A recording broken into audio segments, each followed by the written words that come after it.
it's been a shock to America lately with the relentless attacks and crypto walls that we've experienced and the compliance that's there to protect us. How do you see Netskope playing within the GDPR and CCPA, the compliance archetypes that are out there right now, and requirements that businesses face? On a lot of levels, actually, our application categorization and risk assessment. Right. So a lot of that compliance has to do with, are you using risky applications? Okay, so we can go in to an organization and they can see, okay, here are my apps that I'm consuming, and break it down by here are the things that are risky and why. Because they don't have SOC 1, 2, 3 compliance, they don't have certifications, they have weak ciphers, whatever the case is. So we want to make the organization compliant by making sure that they're not using risky applications. Right.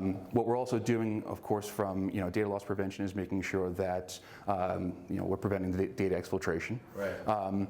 And when you're thinking about the anatomy of these kinds of attacks, there's three key elements.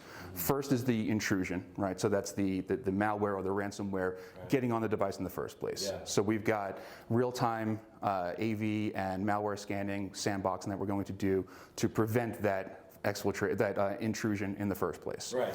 If it does get in, there's a second piece to it, and that's the command and control call. Layered. Okay? Right. So the malware or the ransomware gets initiated, and then has to do a command and control contact. Okay. We're now looking at an outbound connection to some kind of command and control infrastructure. We can see that categorically. We'll block that, so we'll prevent that trigger from happening.